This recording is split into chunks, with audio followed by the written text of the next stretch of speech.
एक वचन पढ़ेंगे एस्तर किताब 4:14। क्योंकि जो तू इस समय चुपचाप रहे तो और किसी ना किसी उपाय से यहूदियों का छुटकारा और उद्धार हो जाएगा, परंतु तू अपने पिता के घराने समेत नष्ट होगी। क्या जाने तुझे ऐसे ही कठिन समय के लिए राजपद मिल गया। तो प्रभु की धन्यवाद हो। प्रभु के वचन का, हर एक वचन का उसका अपना एक लक्ष्य होता है। तो जब हम पवित्र आत्मा के अनुग्रह से, उनकी अगुवाई से जब हम चलते रहेंगे तो वो बातें हम जरूर सीख सकते हैं। और वचन जो हमें सिखाती है उस स्थान तक हम तभी पहुंचेंगे जब हम उनकी उस वचन को कितना हम आदर करते हैं, कितना उस बात को हम गंभीरता से लेते हैं, तभी हम वो जो वचन हमें जहां पहुंचाना चाहती है वहां तक हम पहुंच सकते हैं। प्रभु का धन्यवाद हो। यहाँ पर मोर्दगाई एस्तर को एक चेतावनी देता है। हमें एस्तर की कहानी अच्छी तरीके पता है। मोर्दगाई एक चेतावनी दे रहा है। ये वचन जो है चेतावनी, क्योंकि एस्तर राजा के सामने आमान की जो आदेश के अनुसार यहूदियों को मारवाने की पूरा आदेश 127 देश में प्रचार कर दिया गया है। तो ये जब मोर्दगाई को पता चल गया तो उन्होंने एस्तर को बताया, तो एस्तर ने मना कर दिया, क्योंकि राजा जब तक हमें नहीं बुलाएंगे तब तक मैं नहीं जा सकती हूँ। एक डर था और अपने जीवन के लिए, अपने पद में, अपने एक रानी होने के नाते, एक स्त्री होने के नाते उनकी जो डर है, उनकी जो संकोच है, उसमें एक न्याय है, पर वो इतना जरूरी नहीं है।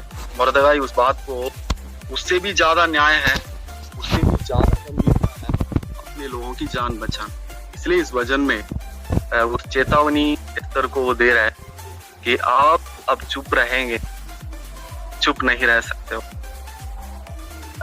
क्योंकि ये जो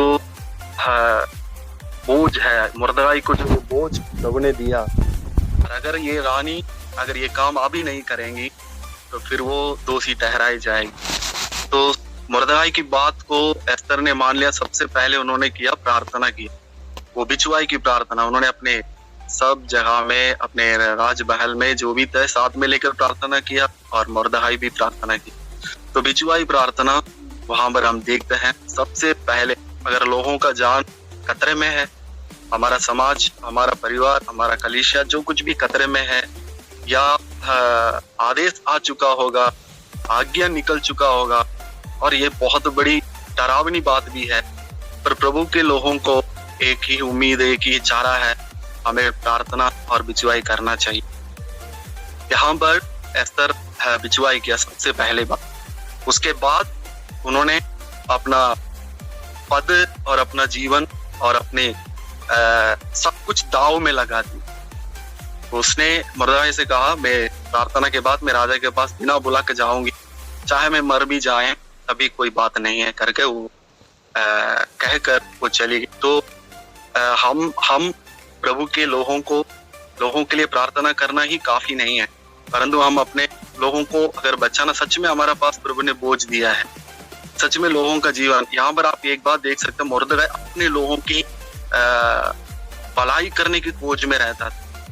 देखिए, हमारा इस देश, हमारा ये देश के लोग, हमारे पास में रहने वाला हमारा लोग है, प्रभु के लोग हैं, चाहे वो हमारा विरोध करता हो, चाहे हमारा वो निंदा करता हो, चाहे हमें नहीं समझता हो, हमें किसी प्रकार की कुछ भी बात बोलता हो, पर वो हमारा लोग, प्रभु के लोग हैं। तो उन लोगों के लिए अगर उनके जीवन को बदलाव में, अगर उनके जीवन में बदलाव लाना चाहेंगे तो अपने जीवन, अपने सब बातों को दाव में लगाना जरूरी, कीमती। जब तक हम नहीं चुकाएंगे तब तक बदलाव नहीं आएगा। यहाँ पर देखिए, एस्तर डर रही थी, परंतु मोर्दगाई ने एनकरेज किया, भाई आप ये काम करना ही पड़ेगा, नहीं करोगे तो यहाँ पर 14 में देखिए उसने कहा, क्योंकि जो तू इस समय चुपचाप रहे तो और किसी ना किसी उपाय से यहूदियों को छुटकारा और उद्धार हो जाएगा। ये यीशु मसीह के वचन को याद कराती है। यीशु ने कहा ना, तुम चुप रहोगे तो पत्थर चिल्ला उठाएगा। तो हम अगर चुप रहेंगे तो किसी ना किसी रूप में प्रभु काम करेंगे, पर हम दोषी ठहरा जाएंगे। तो प्रभु के लोगों के बचाव के लिए हम अपनी साफ बातों को दाव में लगाना जरूरी है। अगर हम जीवन को हम लगाएंगे, बीज बोएंगे, इसलिए प्रभु ने भी कहा गेहूं का जो दाना है अगर अकेला रह जाएगा तो फिर वो उसमें फल नहीं आएगा। जब वो गिर जाती है, मर जाती है, तब वो फल लाती है। तो एस्तर ने दाव में लगा दिया।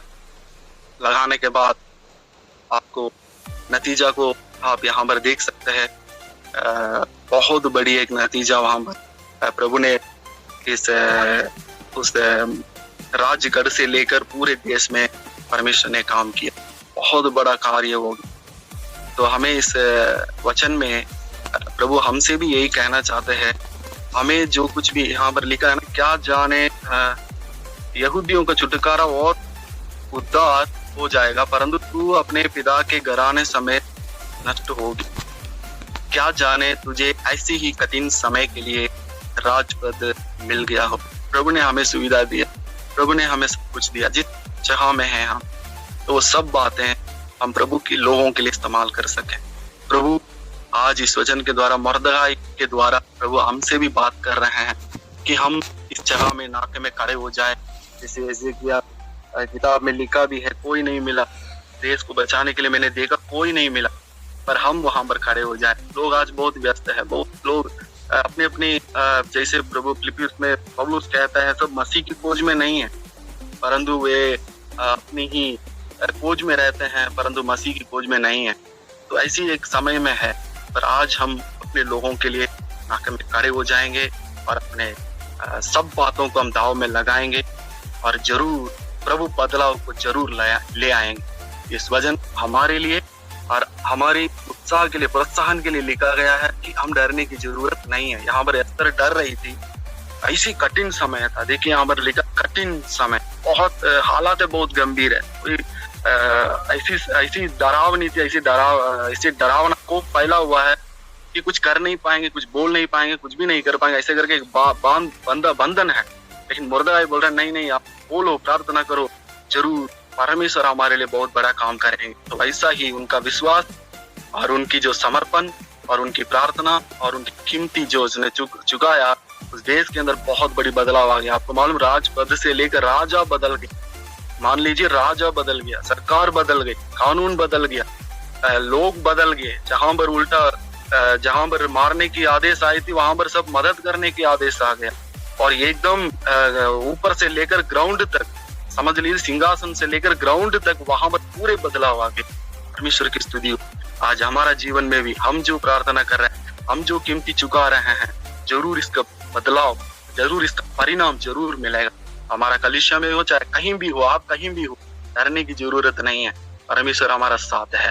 प्रभु हमारा जरूर प्रार्थना सुनेंगे और बदलाव को हम जरूर देखेंगे अपने समय में। जैसे एस्तर ने देखा, मुर्दगाई ने देखा और वहां के यहूदी लोगों का जीवन बच गया और उल्टा पड़ गया, वैसे हम भी इस अद्भुत काम और इस बड़ी उद्धार को हम भी अपने जीवन में देखेंगे। बस हमें डरने की जरूरत नहीं, बिचवाई करें और अपनी सब बातों को दाव में लगाइए और परमेश्वर जहां तक हो सके प्रभु का सुसमाचार भी प्रचार करिए। प्रभु हमारा साथ है।